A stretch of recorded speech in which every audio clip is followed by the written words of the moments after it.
I want us to share words found in our hymn book, but we're going to read them out of our order of service. It comes out of the Ojibwe community, which is very much part of the community that lived in the Great Lakes regions. So these are words drawn from the people who lived here long before most of us and our ancestors ever arrived. Grandfather, look at our brokenness. We know that in all creation, only the human family has strayed from the sacred way. We know that we are the ones who are divided. And we are the ones who must come back together to walk in the sacred way. Grandfather, sacred one, teach us love, compassion, and honor. That we may heal the earth and heal each other. So may it be. Good morning, one and all. My name is Fred Wooden. I'm one of the clergy who preside here from time to time. My colleague Jason Hubbard and my other colleague Elizabeth Barnum are not present today, but they are ministering, you can be sure. Elizabeth, in fact, is probably on an Amtrak train with most of a dozen teenagers and 2 other adults as they go to New Orleans in late June to do good work, and so we lift her up with much care, along with all the other grown-ups, and we invite all the youngsters. Lee, you went down there, didn't you? You're an alumnus of that experience, and that alumna, excuse me, let me get my Latin accurate.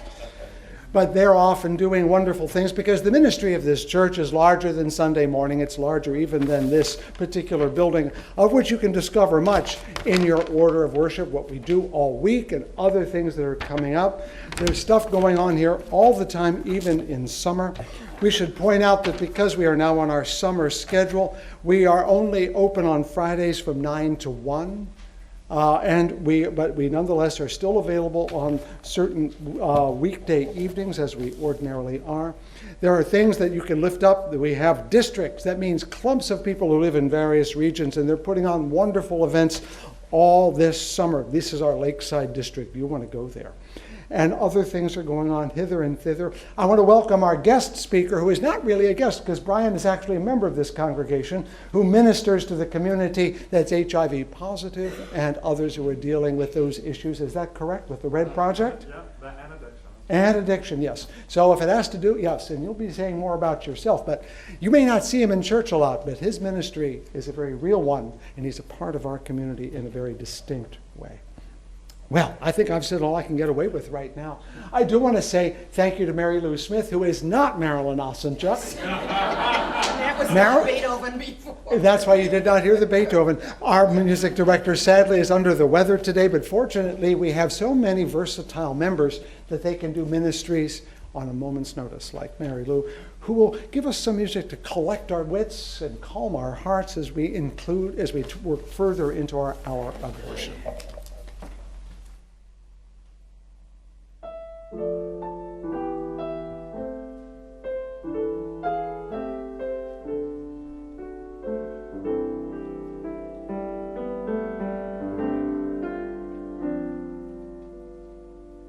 If I can help somebody as I pass along, if I can cheer somebody with a word or song, if I can show somebody he is traveling wrong, then my living shall not be in vain.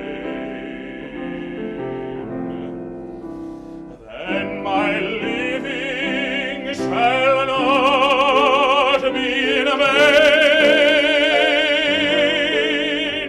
Then my living shall not be in vain.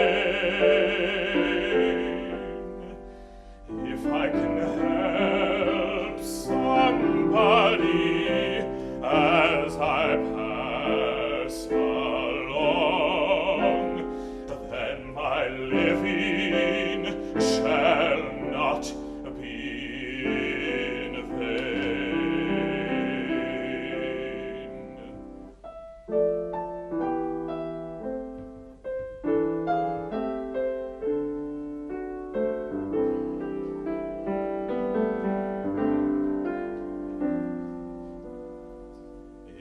can do my duty as a Christian ought, if I can bring back beauty to a world abroad, if I can spread love's message that the Master taught, then my living shall not be in vain. Then my living shall not be in vain. Then my living shall not be in vain. If I can help somebody as I pass along,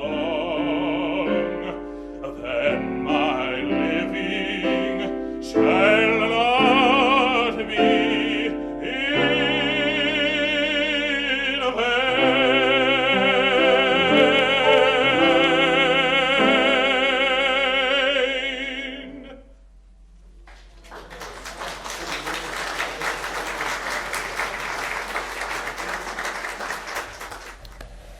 Hello, everyone.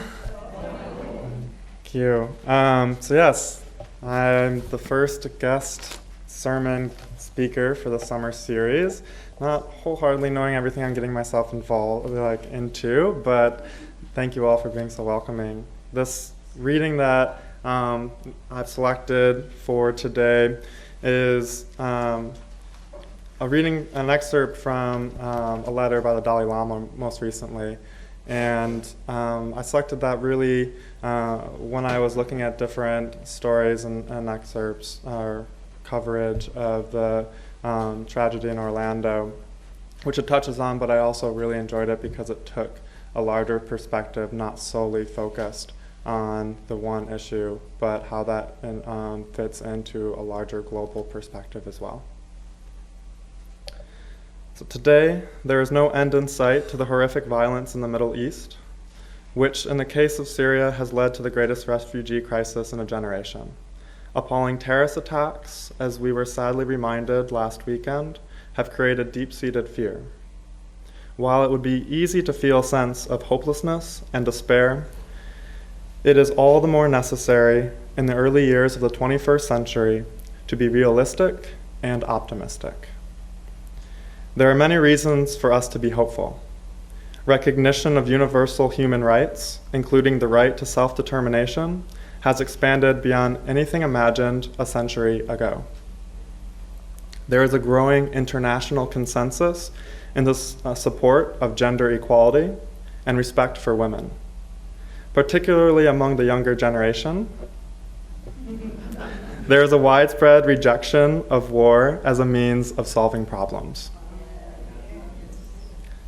Across the world, many are doing valuable work to prevent terrorism, recognizing the depths of misunderstanding and the divisive idea of us and them that is so dangerous. Because human nature is basically compassionate, I believe it is possible that decades from now, we will see an era of peace. But we must work together as global citizens of a shared planet.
not far, just close by, through an open door.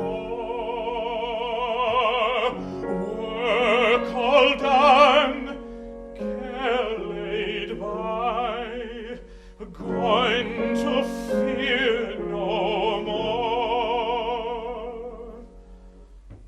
Others there expecting me, fathers waiting too.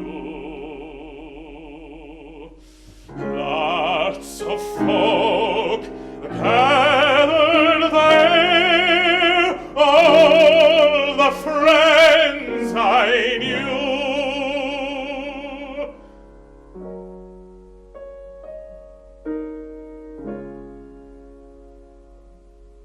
All the friends I knew.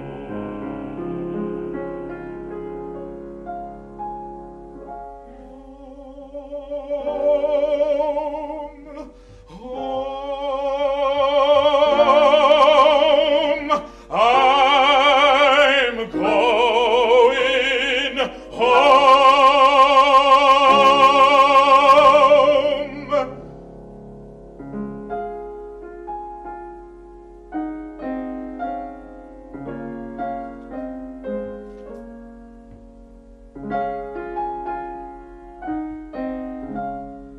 Nothing lost was gain, no more fret nor pain, no more stumbling on the way, no more longing for the day, going to Rome no more.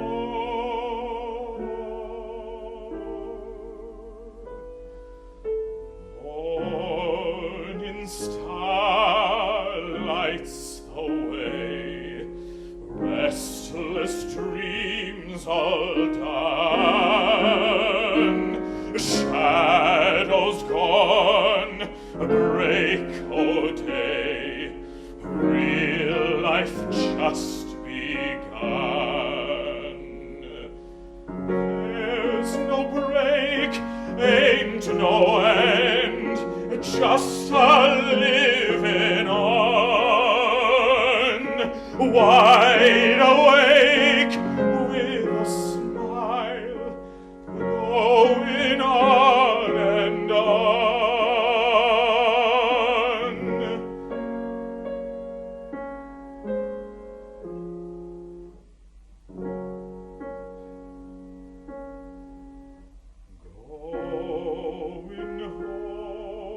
Going home, I'm just going home.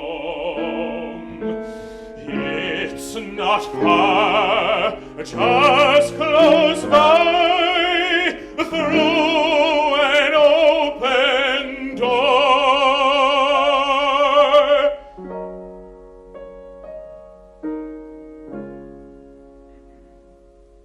I'm just going home.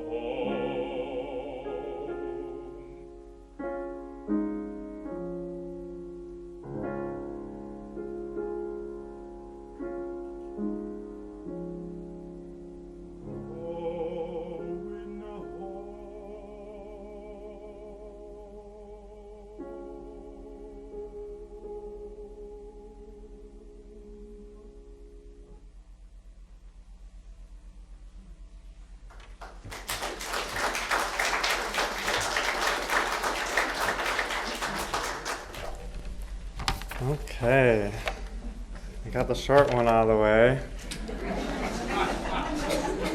What's up for the rest of it?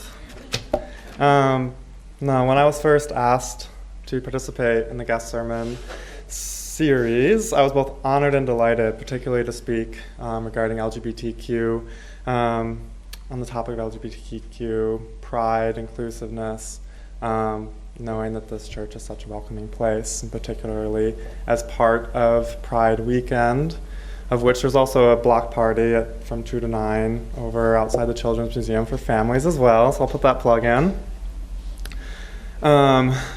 I've also been really excited and fallen in love with some TED Talks by Brené Brown on shame and vulnerability. I see some people nodding along that. Fantastic. So I'm going to probably say her name like 3 or 4 times throughout the sermon and encourage folks to watch those. Much more eloquent than I'm going to be today. And so I want to share that and kind of look at those and how those are combined, give a little historical perspective on the LGBT movement of pride marches to now celebrations, and how shame, vulnerability can also be included within that, not just within the LGBTQ community, but really any aspects and qualities of our lives that we may identify and have shame towards ourselves as a result of. So with that, I'm going to be sharing a bit about myself, and those who've seen the TED Talks may know then what a lot more of the reasoning behind that. But it's an attempt of showing more of myself, authentic self, who I am, who I envision myself to be, sharing that, and then also sharing, the person I am and those aspects and who I am that I continue to struggle with today and where I'm at in my life, and that acceptance. Particularly regarding that last part, those aspects in which I may not be as proud of, or things that I can more easily identify shame towards, I just want you all to know that I plan to do so today. While my ego may be spiraling out in certain moments during the talk, I want you to know that you are the audience I plan for, and I feel honored simply to have present and listen to that as I share. There's also plenty of parts in this where I stroke my own ego throughout as well too, and I get to do that in front of you all. So yes, again, if I try to make a joke, a pity laugh here and there, never hurt anyone either.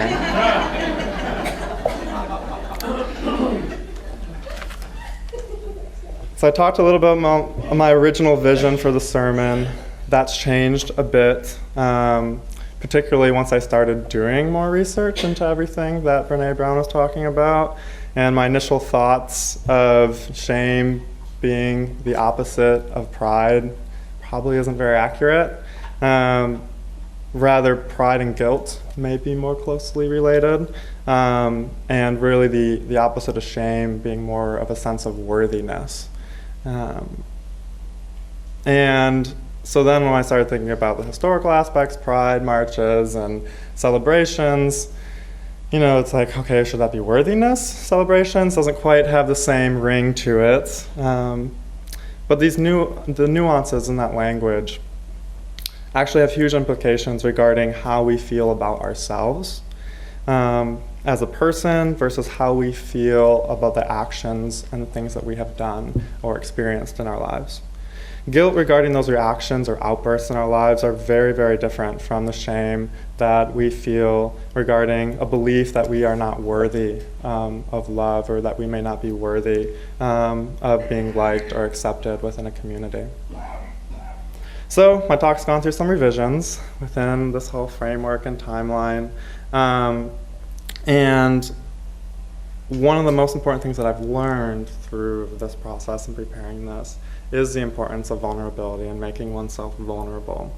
That's, for me, provided a renewed motivation to really continue to challenge notions of our culture that prevent me from fully expressing myself and continue to cause, not only on myself, but cause devastating health outcomes for marginalized communities. In our society and and those cultural pressures, they teach us to not share specific aspects of ourselves or some of the experiences in our lives, and quite frankly, for good reason. I truly believe that in the 21st century, as a human animal in a marginalized community, our greatest personal threat to survival are other human animals, participating in systems and organized institutions that are founded upon and require the exploitation and harm of other human animals. While that may be a mouthful, it could be summed up quite simply, that systems of oppression are the greatest threat to my life. And why do I think that? Well, Dalai Lama goes into a little bit more in his letter as well, but the 20th century was marked by the killing of over 200 million people in conflicts amongst one another around the globe. And thus, looking at that, considering that threat, I personally have the choice to either work towards including myself within a particular system in order to benefit from the safety that it can provide. Or I could accept those dangers and risks involved with openly identifying with a marginalized community. That, again, could be a bit of a mouthful and a whole long intellectual discussion for hours on end. But I have that choice to hide everything about myself that I may think others may not like in order to feel safe. Or I can choose to be myself and accept the fact that potentially I may be killed for it or have other negative health outcomes. Certainly be at risk. Before last week, I'm certain that many individuals would have considered that an exaggeration for the LGBT community in the United States in 2016. And honestly, myself would have been included in that, sort of. Except when I think of, unless I had been incorrectly assigned gender at birth, in which case there's no exaggeration to the severity of the current suicide rate of over 50% of transgender teenagers, and the fact that approximately one transgender individual being murdered every 2 weeks in this country with no public outcry.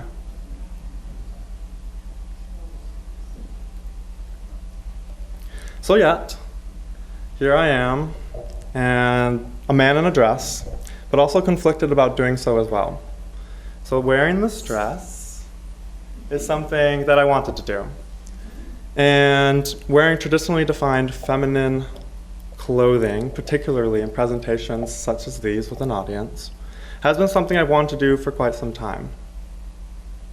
I could probably spend an hour or two beyond this talk explaining about how I envision myself embodying and exemplifying qualities and characteristics of feminine leadership while also contributing to projects with a masculine touch. That's me, who I am, combined with how I envision myself, which is something I'm still figuring out and allowing myself to explore.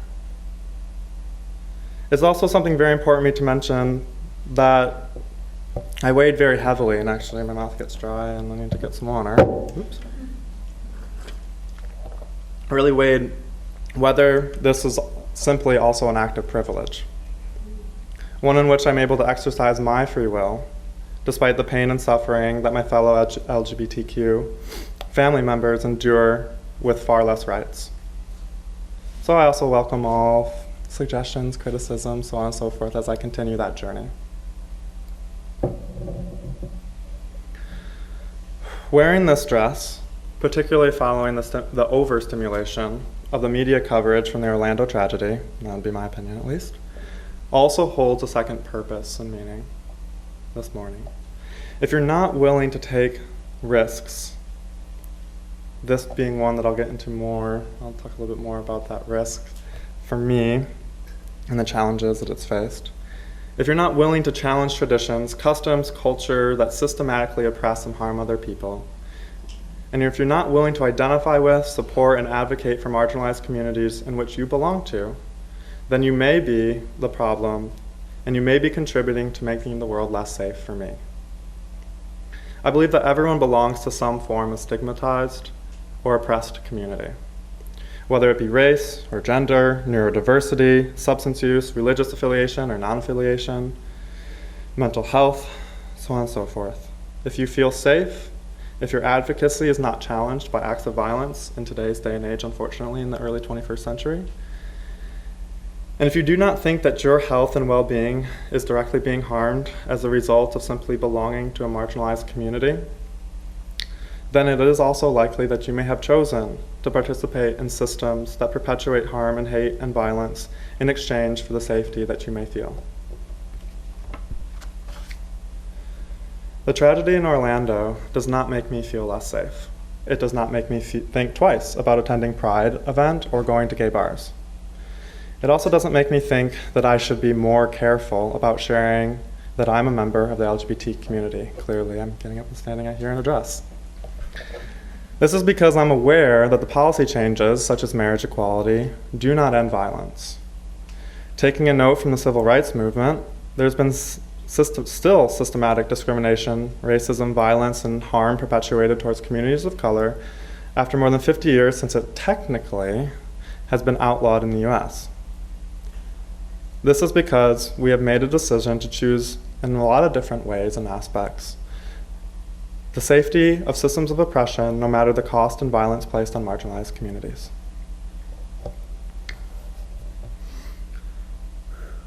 So, that for me is a lot of, well, in writing this sermon, kind of what things got organized into a bit.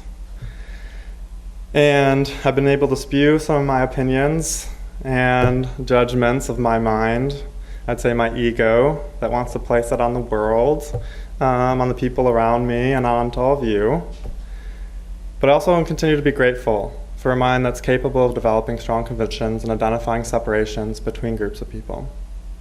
But if I really allow myself and all that I've learned about pride and shame and vulnerability to really sink in, then there's something else that I would like to do today. And that's to make myself more vulnerable, more susceptible to attack, more judgment by society, and share my insecurities and that contribute to the shame I feel towards myself, which can be defined in ways that I feel either unworthy of love or unworthy of inclusion within modern society as an adult. Once again, I've got a lot of great encouragement to go into this next part. Again, from Brené Brown, who said that individuals who live wholehearted lives, who overcome shame, they have some similarities in which they have the courage to be imperfect, they have the compassion to be kind to themselves first, they make connection as a result of authenticity, they fully embrace vulnerability, they believe what makes them feel vulnerable and uncomfortable make them beautiful. And so with that, there's very aspects that I still struggle with and challenge with today. I'm incredibly fortunate that for me and everyone's coming out story is drastically different. And I often, first and foremost, vocalize that I couldn't be more fortunate to live in a day and time where I was able, I had the support systems, I had a lot of authority behind where we're at in marriage equality and legalities of discrimination, which are still a challenge here in the state of Michigan, but ultimately a much greater community of support. And for me, I would say a lot of privilege in not associating shame towards myself regarding being in the LGBTQ community and that coming out process. To me, that also speaks to a lot of the hope that the Dalai Lama also speaks to in the future. And so for me growing up, more of the insecurities were related to impulse control disorder and mental health and feelings of shame and confusion regarding not being able to stop particular behaviors. And so for me growing up, that was, this is where it gets tricky.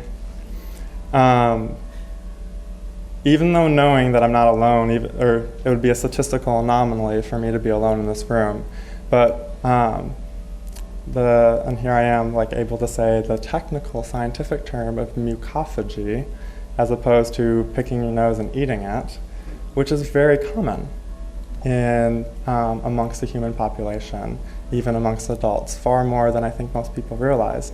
And it took me a really long time before I was even able to Google that, to search and find similarities, well after college. So growing up, it was a matter of why am I doing this? Making sure no one out there can see it, and this and that, knowing that it was wrong from society and behaviors, and being told not to. also biting the nails, which that was one that I ended up not doing, I think more from extreme social pressures to stop that. And which only leads to make other impulse control disorders potentially worse. Also then struggled with, then through puberty, developing trichotillomania, which is related to the uncontrollable plucking of hair. And for me, that manifests with eyelashes.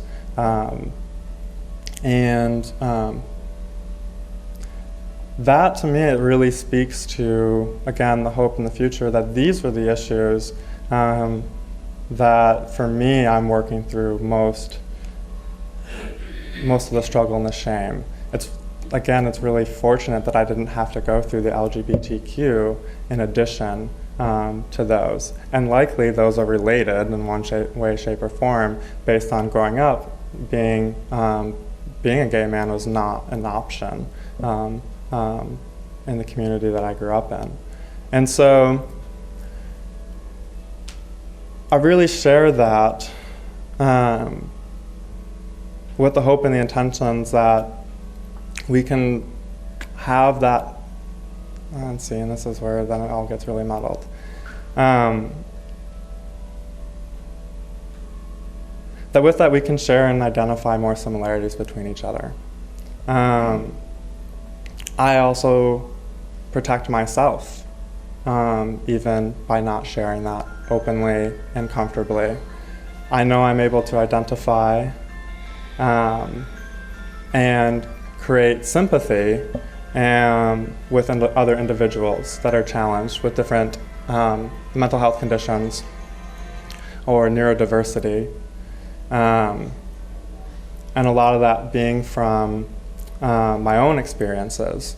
But if we're going to create a community, if we're going to create a society that's more accepting as a whole, I similarly have to be able to share that openly with the community and advocate as well too. And that's really challenging. Whether that's how that plays out with coworkers in the workplace, whether that's just commonly joking, or if it plays into different real fears around, if you can't control this or that, then how do we know you're going to have such and such a thing organized and ready to go, and not fall through the cracks. Those types of implications is what really we refer to, or really what I see as how other human beings can be the largest threat to survival of other human beings. And if we're not able to really look at how we treat one another regarding any stigmatized issue, and if we're not able to comfortably identify with, then that's where it will take a very, very, very long time to be able to change a lot of the systems we have in place that are focused around an unrealistic ideal of what humans should be, as opposed to who we actually are. I'm not sure on my time. I was going to set a timer and I forgot to do that at the beginning. But it looks like I'm out of time. Look at that. Yes.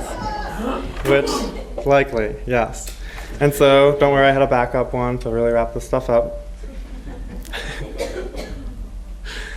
To go back to Brene Brown, who's, for me, been really great for a lot of what I've been learning, and I would love to talk with you all more about that following today. But connection is why we are here. It's what gives meaning and purpose to our lives. This is what it's all about. It doesn't matter whether you talk to people in social justice, mental health, substance use, or trauma. What we know is connection. That ability to feel connected is neurobiological, how we are wired, and it's why we are here. Shame unravels that connection. Shame can easily be defined as the fear of disconnection. Shame is an epidemic in our culture, and empathy is an antidote to that shame. Shame grows from secrecy, silence, and judgment, yet it cannot survive with empathy. So my hope is that we take the risk to be more vulnerable, to identify and share our insecurities, and take courage and compassion with the marginalized communities in which we belong. For if we choose to seek safety in a system that is designed to harm human beings who do not belong within modern society, would such illusion simply be, would such effort simply be an illusion of comfort? So thank you all for listening.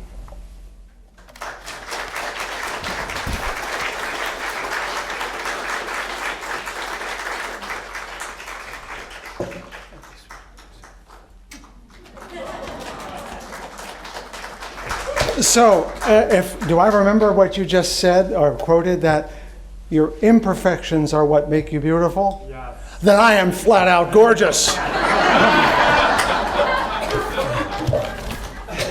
And so are you.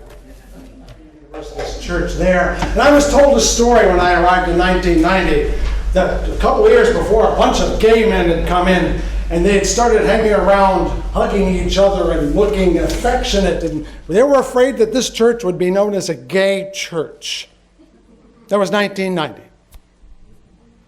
And in the years that they weren't a gay church, I buried those who died of AIDS. And I married, unofficially, those who couldn't get married. But we weren't a gay church.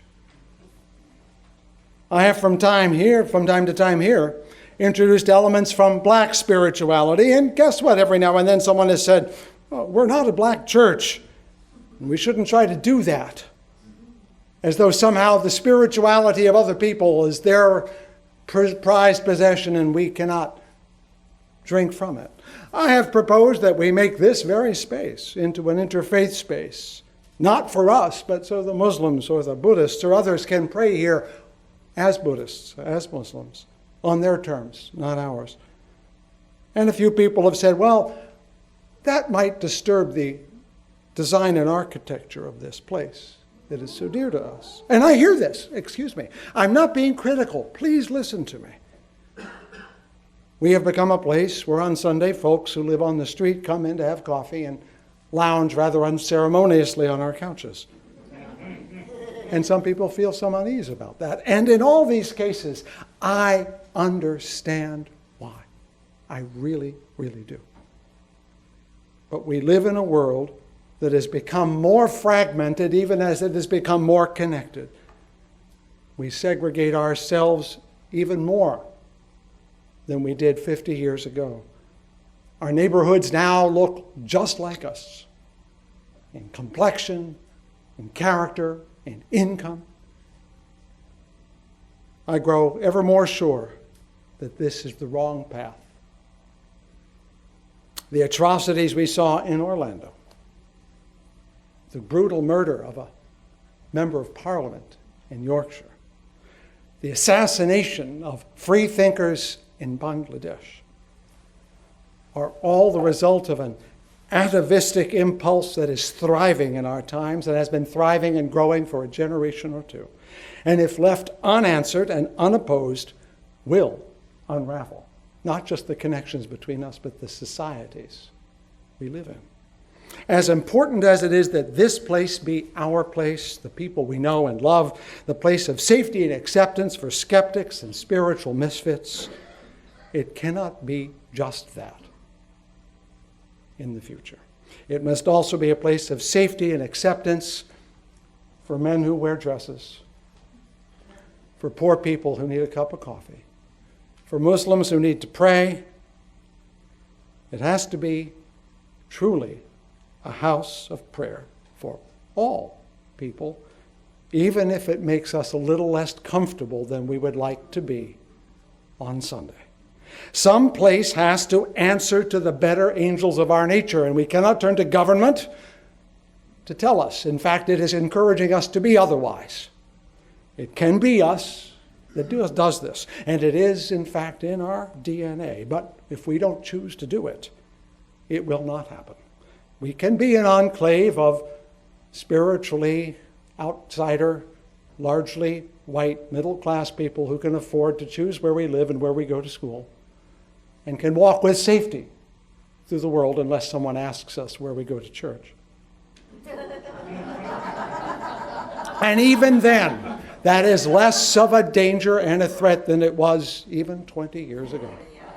So let me put it before you. This is not the whole church, but you are the church this morning. This liberal church can either be a gay church or no church, a black church or no church, a poor church or no church. The liberal church cannot be liberal about religion alone and be true to its deepest calling as a community. So here's a step I think we can make. It's just a first step, believe me, there are hundreds more. What would it be like if you were trying to come in here and you wanted to feel safe? What if another 4, 5, or 6 people were here every Sunday morning to welcome you, to greet you, to stand on the street in the doorways to let you know that this was your place? I know there's a person at the information desk. That's lovely. We have 2 lovely, lovely, fine ushers. But what if there was a team of people outside with smiles and capacities and the ability to say, here you belong. We are glad you are home with us, even though I haven't met you yet. What if there were 1 or 2 people here among you and the rest of the church here on our evenings? So when people came in, they weren't looking around and trying to figure out where they were. Because if anything says you don't belong here is when you show up through a door and you don't know where the hell you're going. We need to be actively opening the doors, actively recruiting the people who want to be here. Have you been on the mezzanine to visit with the people who are homeless? Oh, they're icky. No, they're not. They are smelly, but they're not icky. It is time for us to be on the sidewalks and the doorways, on the mezzanine, a visible presence every day we're open, especially on Sunday, making this place truly a sanctuary that is safe for whoever walks in, that knows the difference between a stranger and danger. That's one step. Are we willing to be uncomfortable enough to be the place we always wanted to be? That's your decision, not mine. Because if it's not what we choose to be, it certainly shouldn't be what I choose to be. So I put it to you, will we be the church we always wanted to be? Go and discuss. We're done here. Hey, you, let's go outside and meet people. Okay. Mary Lou, why don't you play some piano? I'll see y'all later.